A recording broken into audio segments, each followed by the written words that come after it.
Hi friends, welcome back to my channel. आज आप लोगों के साथ शेयर करने वाली हूँ 30 साइज डबल कटोरी ब्लाउज कटिंग एंड टिचिंग। तो स्टेप बाय स्टेप देखने के लिए बने रही है वीडियो का लास्ट तक। और यह है फुल मेजरमेंट स्किन भी है, आप लोग देख सकती हो। तो मैं पहले कटिंग करूँगी बैक पार्ट। और ये जो हमारा ब्लाउज होगा उसका रेडी लेंथ है 12 इंच और मैंने 1 इंच एक्स्ट्रा लिया सिलाई मार्जिन के लिए। तो टोटल लेंथ लिया मैंने 13 इंच। आप लोगों का लेंथ जितना चाहिए इतना ले लेना और 1 इंच एक्स्ट्रा लेना सिलाई मार्जिन के लिए। और ये थोड़ा सा डीप नेक पे होगा इसलिए मैंने शोल्डर लिया 5 इंच और आर्म होल भी मैंने 5 इंच लिया है। और चेस्ट हमारा 30 इंच, 30 को 4 से डिवाइड करने से होता है 7.5 इंच। और एक्स्ट्रा ले लूँगी 2 इंच। कभी भी छोटा पड़ गया तो साइड से खुल के बड़ा भी कर सकती हूँ, इसलिए मैं हर साइज़ में एक्स्ट्रा 2 इंच ले लेती हूँ। और आर्म होल की गुलाई का शेप देने के लिए मैंने बैक पार्ट में 1.5 इंच लिया है। और उसके बाद जितना मैंने आर्म होल लिया है आर्म होल को हाफ करते गुलाई का शेप दे दिया है। और नेक विथ ले लूँगी 2 इंच। नेक का जो चौड़ा है वो मैंने 2 इंच लिया है। और बैक नेक का जो डीप है वो मैंने लिया है 8 इंच। आप लोगों को बैक नेक का डीप जितना चाहिए इतना ले सकती है, या बैक साइड में कोई भी डिज़ाइन बना सकती है। तो मैंने बैक साइड में सिंपल गुलाई का शेप दिया है, कोई डिज़ाइन नहीं बनाया है। तो मेरा ये जो बैक पार्ट है वो मार्किंग करने कंप्लीट हो गए। अभी इसको मैं कटिंग कर लूँगी। और मैं आप लोगों को जैसे कटिंग करना दिखा रही हूँ ना, आप लोग वैसे कटिंग एंड टिचिंग करेंगे तो आप लोगों का जो ब्लाउज है वो 100% नहीं 1000% गारंटी के साथ बोल रही हूँ, फिनिशिंग के साथ फिटिंग होगा। तो देखो मेरे ये जो बैक पार्ट है वो कटिंग करने कंप्लीट हो गए हैं। अभी मैं फ्रंट पार्ट कटिंग करूँगी। और फ्रंट पार्ट को भी ये जो फैब्रिक है वो मैं 2 फोल्ड करके रख कर ही कटिंग करूँगी। आप लोग हमेशा ब्लाउज कटिंग करते टाइम 2 फोल्ड करके रख कर उसके बाद कटिंग करना। तो मैंने फ्रंट पार्ट के ऊपर बैक पार्ट को रख दिया है। और जिस तरह से मैंने बैक पार्ट कटिंग किया है ना, वैसे मैं फ्रंट पार्ट के लिए भी कटिंग कर लूँगी। लेकिन फ्रंट पार्ट में आप लोग हमेशा ही नीचे की साइड से 1 इंच एक्स्ट्रा लेना, क्योंकि फ्रंट पार्ट में नीचे की साइड में जो हमारा बेल्ट होता है, बेल्ट को फोल्ड करने के लिए हमें 1 इंच एक्स्ट्रा चाहिए। इसलिए मैं जब कटिंग करती हूँ तो अब 1 इंच एक्स्ट्रा ले लेती हूँ, ताकि बाद में एक्स्ट्रा फैब्रिक लगाना ना पड़े इसलिए। तो देखो मैंने चारों ओर मार्किंग कर लिया है। और जहाँ मैंने फिटिंग के लिए मार्किंग किया था ना, वो मार्किंग को मैं इस तरह से सीधा कर लूँगी। और फ्रंट साइड के जो आर्म होल का गुलाई का शेप है वो 1/2 इंच अंदर रखकर और एक शेप दे दूँगी। तो देखो फ्रंट साइड में 1/2 इंच अंदर रखकर और एक शेप दे दिया है। और फ्रंट साइड के जो नेक डीप है वो मैंने लिया है 6 इंच। थोड़ा सा आप लोग डीप पहनना पसंद करते हैं तो 6.5 इंच भी ले सकते हैं नेक डीप। लेकिन जो लोग नेक डीप कम पहनना पसंद करते हैं वो लोग 6 इंच ले लेना। तो मैंने 6 इंच लिया है। और नीचे की साइड से मैंने बेल्ट के लिए 2.5 इंच लिया है। नीचे की साइड से 1 इंच को छोड़कर उसके बाद 2.5 इंच में मार्किंग किया है बेल्ट के लिए। अभी मैं कटोरी के लिए ले लूँगी 5 इंच। कटोरी के लिए मैंने 5 इंच लिया है।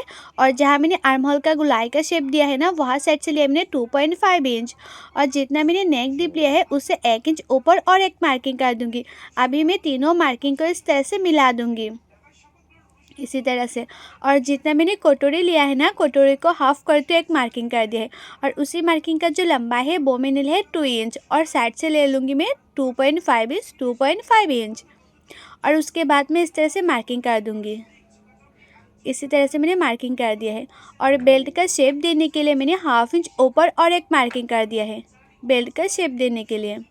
तो मेरा ये जो फ्रंट पार्ट है ना वो भी मार्किंग करने कंप्लीट हो गए हैं। अब इसको मैं कटिंग कर लूँगी। और मेरे यूट्यूब चैनल पर हर साइज़ की blouse cutting and teaching video already upload है।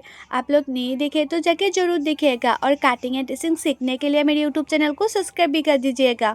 और जो लोग मेरे फेसबुक पेज में देख रही है वीडियो, वो लोग मेरे फेसबुक पेज को फॉलो कर देना कटिंग एंड टिचिंग सीखने के लिए। तो देखो जैसे जैसे मैंने मार्किंग किया ना वैसे वैसे मैं कटिंग कर रही हूँ। और ये जो हमारा कटोरी है ये डबल कटोरी होगा, इसलिए मैंने कटोरी के मिडिल में काट कर लिया है। अभी नहीं, ये जो कटोरी का पार्ट है वो मैं बड़ा करूँगी। तो सबसे पहले ये जो हमारा फर्स्ट कटोरी है, फर्स्ट कटोरी के पार्ट को मैं बड़ा करूँगी। तो मैं इस तरह से फैब्रिक के ऊपर रखूँगी और जिस तरह से हमारा कटोरी है ना वैसे मैं उसको चारों ओर मार्किंग कर दूँगी। तो मैंने कटोरी को चारों ओर मार्किंग कर दिया है। अभी मैं इस कटोरी के पार्ट को बड़ा करूँगी। तो कटोरी को मैंने नीचे की साइड से 1 इंच बड़ा कर लूँगी। तो दोनों साइड से मैंने 1 इंच बड़ा किया है। और ऊपर की साइड से भी मैंने 1/2 इंच बड़ा कर दिया है। अभी उसको इस तरह से मार्किंग कर दूँगी। जैसे हमारा कटोरी है ना वैसे मैं शेप दे दूँगी। और कटोरी को भी मैंने नीचे की साइड से 1/2 इंच बड़ा कर लिया है। जो सिलाई मार्जिन में जाएगा ना, इसलिए मैंने कटोरी को नीचे की साइड से 1/2 इंच बड़ा कर लिया है। तो मेरे ये जो कटोरी है ना वो मार्किंग करने कंप्लीट हो गए। अब इसको मैं कटिंग कर लूँगी। जैसे हमारा शेप है ना कटोरी का, वैसे मैंने शेप दे के उसको कटिंग करी हूँ। और ये जो हमारा फर्स्ट कटोरी है ना, फर्स्ट कटोरी को मतलब फर्स्ट कटोरी से मेजरमेंट लेके मैं सेकंड कटोरी भी कटिंग करूँगी। तो देखो मैंने इस तरह से मार्किंग कर लूँगी। तो मार्किंग में आया है 7 इंच। अभी मैं सेकंड कटोरी के लिए उसका चौड़ाई ले लूँगी 7 इंच। तो मैंने 7 इंच लिया है चौड़ाई सेकंड कटोरी के लिए, और उसका जो लंबाई है वो मैंने लिया है 3.5 इंच। दोनों साइड से मैंने 3.5 इंच ले लिया है। और जितना मैंने लंबाई लिया है ना 3.5 इंच, उससे 1 इंच नीचे मैंने इस तरह से मार्किंग कर दिया है। और नीचे की साइड से भी मैंने ½ इंच ऊपर और एक मार्किंग कर दिया है। और उसके बाद ये जो हमारा फर्स्ट कटोरी है ना, फर्स्ट कटोरी को मैंने सेकेंड कटोरी के ऊपर रखा है और उसके बाद मैंने उसको मार्किंग कर दिया है। अभी सेकेंड कटोरी को भी मैंने काट कर लूँगी। तो मैंने इस तरह से कटिंग कर लिया है। और उसके बाद आप लोग इस तरह से चेक कर लेना कि उसका जो शेप है वो परफेक्ट आए कि नहीं। तो देखो कटोरी का शेप परफेक्ट आई है। अभी मैं स्लीव कटिंग करूँगी। तो स्लीव के लिए जो हमारा ब्लाउज़ का बैक पार्ट है ना, आर्म होल का साइड, वहाँ साइड से मैं मेजरमेंट ले लूँगी। तो ऊपर से मैंने ½ इंच छोड़ते हुए मेजरमेंट लिया है, क्योंकि मैं ऊपर से ½ इंच शोल्डर सिलाई में जाएगा ना, इसलिए। तो मेजरमेंट में आए हैं 7.5 इंच। और स्लीव के लिए जो फैब्रिक है ना, वो मैं 4 फोल्ड में रख कर ही कटिंग करूँगी। आप लोग हमेशा स्लीव के लिए फैब्रिक 4 फोल्ड में रख कर कटिंग करना। तो स्लीव का चौड़ाई लिया मैंने 7.5 इंच, जो मैंने मेजरमेंट पे पाया था। और स्लीव का लंबाई लिया है 9 इंच। आप लोगों को लंबाई जितना चाहिए इतना ले लेना, लेकिन मैंने स्लीव का लंबाई 9 इंच लिया है। और आप लोग जितना लंबाई लेंगे ना स्लीव का, उससे 3 इंच नीचे और एक मार्किंग कर देना। और उसी मार्किंग को भी 7.5 इंच तक सीधा कर लेना है। और ये साइड से लेना है 2 इंच पे, और ऊपर की साइड से लेना है 1.5 इंच पे। और उसके बाद जैसे हमारा स्लीव होता है ना, उसके शेप दे देना है। और मुहूरी ले लूँगी मैं 4 इंच, और एक्स्ट्रा ले लूँगी 2 इंच। और उसके बाद इस तरह से मार्किंग कर दूँगी। तो मेरा ये जो नॉर्मल स्लीव है ना, वो तो मार्किंग करने कंप्लीट हो गए हैं, लेकिन ये पफ स्लीव होगा, इसलिए मैं ऊपर की साइड से और 1.5 इंच मैंने एक्स्ट्रा लिया है प्लेट डालने के लिए। और 2 इंच चौड़ाई करके मैंने इस तरह से मार्किंग कर दूँगी। आप लोग चाहे तो नॉर्मल सिंपल स्लीव भी बना सकते हैं, या इस तरह से पफ स्लीव भी बना सकते हैं। और ये जो पफ स्लीव वाला डबल कटोरी ब्लाउज़ है ना, अभी बहुत ही ज़्यादा ट्रेंडिंग में चल रही है और देखने में भी बहुत ही ज़्यादा खूबसूरत लगता है। तो देखो मैंने इस तरह से कटिंग कर लिया है। ये कटिंग करना हो गया है स्लीव को भी। अभी जो हमारा मेन फैब्रिक है ना, मेन फैब्रिक में भी कटिंग कर लूँगी। और मेन फैब्रिक को मैं 2 फोल्ड करके रख कर ही कटिंग करूँगी। तो मेन फैब्रिक को मैंने इस तरह से 2 फोल्ड किया है। और उसके बाद जितना भी ये अस्तर का फैब्रिक है ना, मतलब डबल कटोरी का ब्लाउज़ का पार्ट है, सभी पार्ट को मैं इस तरह से रखूँगी। और उसके बाद ये जो हमारा मेन फैब्रिक है ना, मेन फैब्रिक को थोड़ा सा बढ़ा कर कटिंग करूँगी। आप लोग हमेशा मेन फैब्रिक को ना थोड़ा सा बढ़ा कर कटिंग करना, ताकि सिलाने में आसानी हो। आप लोग ना मेन फैब्रिक को देखना, थोड़ा सा बढ़ा कर कटिंग करेंगे तो सिलाने में बहुत ही ज़्यादा आसान होगा। तो मैंने सभी पार्टों को इसी तरह से कटिंग कर लूँगी।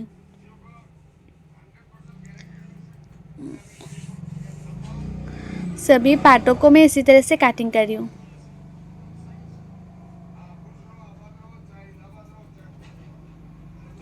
तो देखो सभी पार्टों को कटिंग करने कंप्लीट हो गए हैं। अभी मैं मशीन पे चली आई हूँ। अभी मैं सबसे पहले ये जो हमारा कटोरी का पार्ट है ना, वो मैं सिलाई करूँगी। और अस्तर का जो फैब्रिक है ना, अस्तर का फैब्रिक को वो मेन फैब्रिक के साथ मैंने जॉइन कर लिया था, और एक्स्ट्रा मेन फैब्रिक को मैंने काट भी कर लिया था। और उसके बाद इसी तरह से मैं सिलाई करूँगी। तो एक के ऊपर एक कटोरी को मैंने रखे और किनारे किनारे पे एक सिलाई कर दिया है। अभी कटोरी का जॉइन टू जॉइन है ना, वो मैं इस तरह से मिलाऊंगी और जो टेकन है टेकन दे दूंगी। और टेकन का जो चौड़ाई है ना, वो मैंने ½ इंच से भी कम लिया है, क्योंकि इसमें ऑलरेडी कटोरी का शेप आ ही जाती है, इसलिए मैंने मतलब टेकन है, टेकन का चौड़ाई ज़्यादा नहीं लिया है, कम लिया है। और उसके बाद ½ इंच मार्जिन रखकर और एक सिलाई कर देना कटोरी पे। तो मैंने ½ इंच मार्जिन रखकर और एक सिलाई कर दिया। तो देखो ये जो हमारा कटोरी है ना, कितना परफेक्ट होकर रेडी हो गए हैं।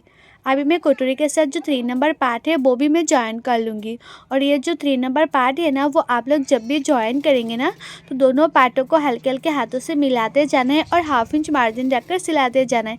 ज़्यादा खींचना नहीं है, ज़्यादा खींचेंगे तो ये जो पार्ट होता है ना, वो छोटा बड़ा हो जाती है और उसके बाद मिलाने में बहुत ही ज़्यादा दिक्कत होती है। तो देखो एक पार्ट में जिस तरह से मैंने 3 नंबर पार्ट ज्वाइन किया है ना, दूसरा पार्ट में भी मैं इसी तरह से 3 नंबर पार्ट ज्वाइन कर लूँगी। और उसके बाद ये जो हमारा बेल्ट का पार्ट है ना, वो भी आप लोग 1/2 इंच मार्जिन रखकर ज्वाइन कर लेना। 1/2 इंच या 1/2 इंच थोड़ा सा कम मार्जिन रखकर भी आप लोग ज्वाइन कर सकते हैं, लेकिन 1/2 इंच ज़्यादा नहीं। तो देखो बेल्ट के ऊपर से मैंने इस तरह से 2-2 सिलाई कर दिया है, फिनिशिंग अच्छी आती है। और दूसरा कटोरी के साथ भी 3 नंबर पार्ट मैंने इसी तरह से ज्वाइन कर लिया है। अभी बेल्ट का पार्ट भी ज्वाइन कर लूँगी। तो देखो दोनों पार्ट हो गए, फ्रंट पार्ट। अभी ये जो हमारा बैक पार्ट है ना, बैक पार्ट में सबसे पहले जो नेक है, नेक का फिनिशिंग दूँगी। तो उसके लिए मैंने 1 इंच का एक्स्ट्रा फैब्रिक ले लिया था, बचा हुआ अस्तर का जो फैब्रिक है ना वो था, तो वही मैं यूज़ कर रही हूँ नेक फिनिशिंग देने के लिए। तो ना वो मैं उरेप काट नहीं किया है, सिंपल सीधा काट के है, फैब्रिक बहुत ही कम था इसलिए मैंने सीधा करके काट कर लिया था। और उसके बाद ना जैसे हमारा नेक का शेप है ना, वैसे ही मैं छोटा छोटा प्लेट डाल रही हूँ और सिलाई कर रही हूँ।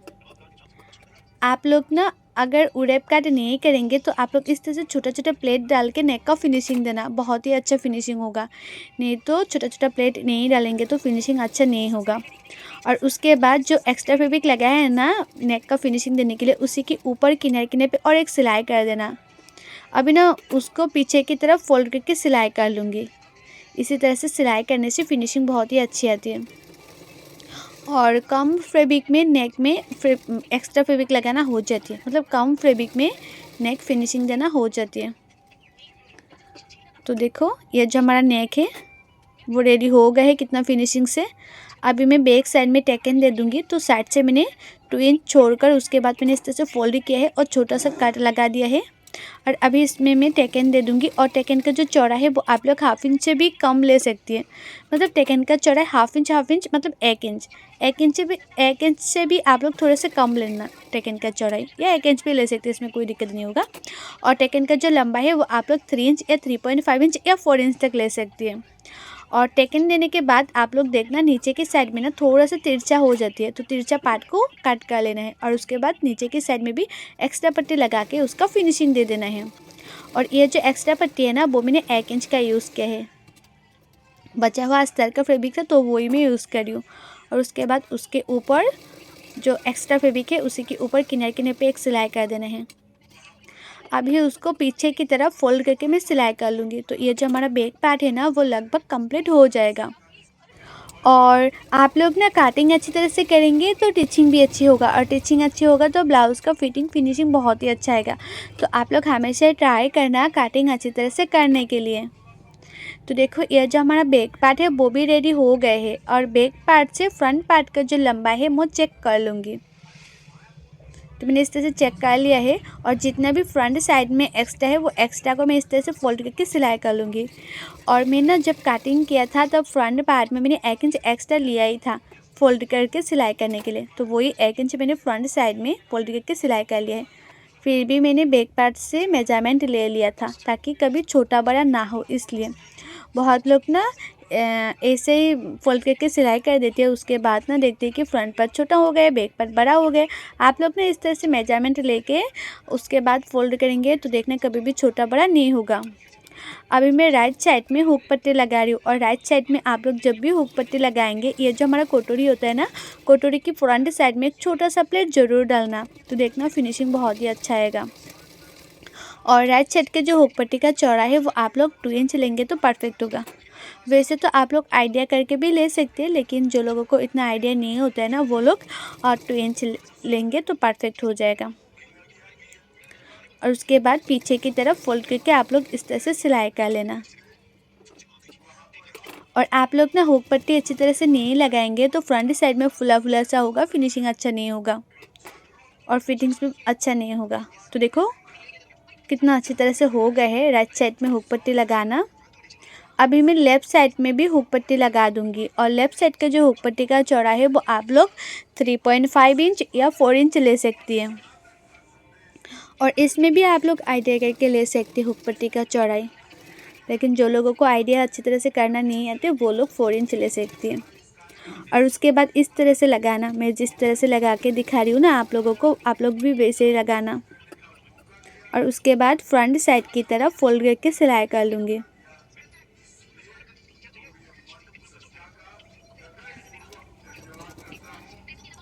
फ्रंट साइड की तरफ फोल्ड करके मैं सिलाई कर रही हूँ।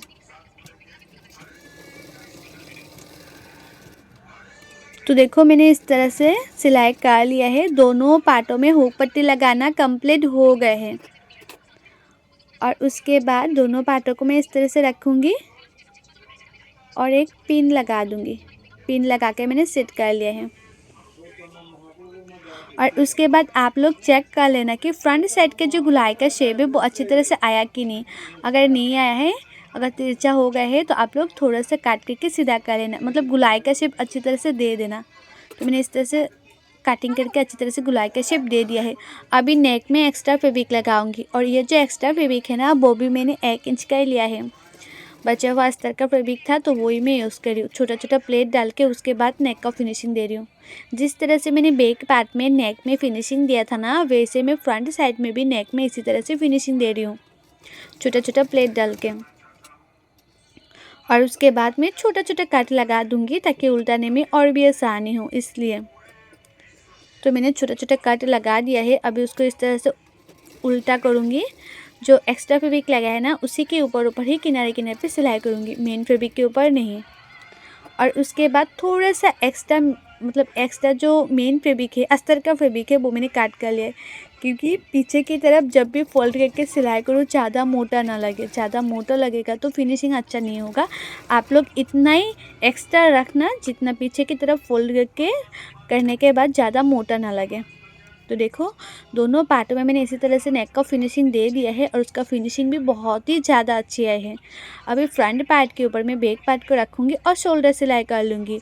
और शोल्डर को भी आप लोग 1/2 इंच मार्जिन रखकर सिलाई करना, उससे ज़्यादा मार्जिन रखना नहीं चाहिए। 1/2 इंच मार्जिन लेंगे तो हो जाएगा। और दोनों साइडों में मैंने इसी तरह से शोल्डर सिलाई कर लूँगी 1/2 इंच मार्जिन रखकर। तो दोनों साइडों में शोल्डर सिलाई करना कंप्लीट हो गए हैं। अभी दोनों पार्टों को मैं इस तरह से मिलाऊंगी और साइड से भी एक एक सिलाई कर दूंगी। और फिटिंग का जो सिलाई है ना वो मैं स्लीव लगाने के बाद करूंगी। अभी सिर्फ मैं किनारे किनारे पे एक सिलाई कर रही हूँ। तो मैंने किनारे किनारे पे इस तरह से सिलाई कर रही हूँ। तो दोनों साइड में सिलाई करना हो गए हैं। और साइड में देखो थोड़ा सा एक्स्ट्रा फैब्रिक है, वो मैंने काट कर लिया है, थोड़ा सा एक्स्ट्रा फैब्रिक को। अभी उसको अच्छी तरह से उल्टा कर लूँगी। तो मैंने अच्छी तरह से इसको उल्टा कर लिया है।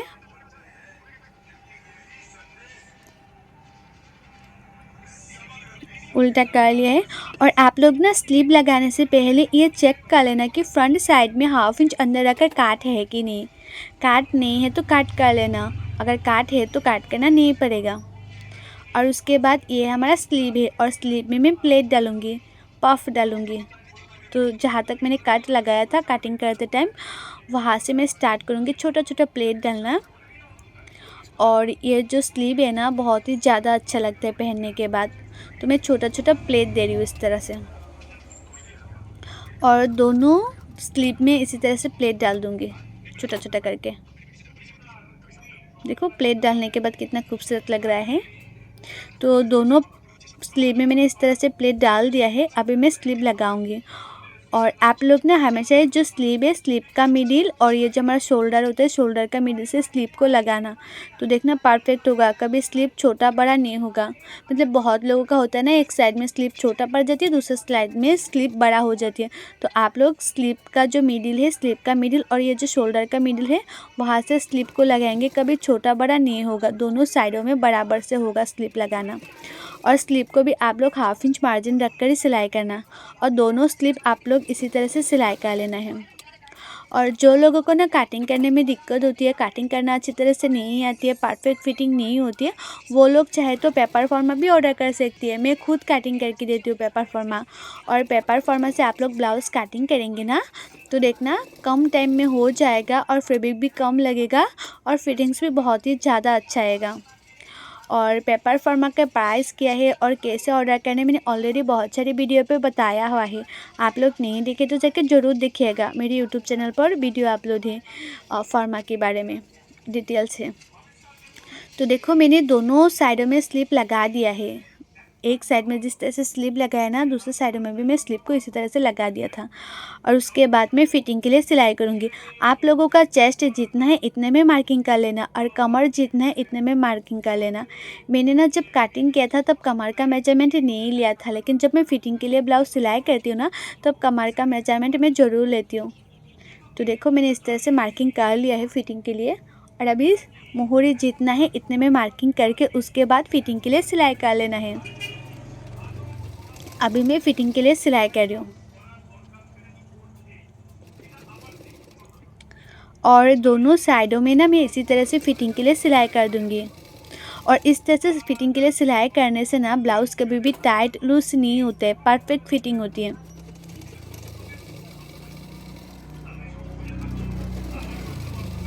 तो देखो दोनों साइड में मैंने मार्किंग करके उसके बाद फिटिंग के लिए सिलाई कर लिया है। और साइड से मैंने थोड़ा सा एक्स्ट्रा फैब्रिक मैंने काट कर लिया है, क्योंकि मुझे इतना भी एक्स्ट्रा फैब्रिक नहीं चाहिए इसलिए। और ये जो साइड में एक्स्ट्रा फैब्रिक है ना, वो एक्स्ट्रा फैब्रिक को मैं इस तरह से अंदर की तरफ फोल्ड करके सिलाई कर लूँगी, ताकि जो एक्स्ट्रा धागा है वो निकल के ना आए इसलिए।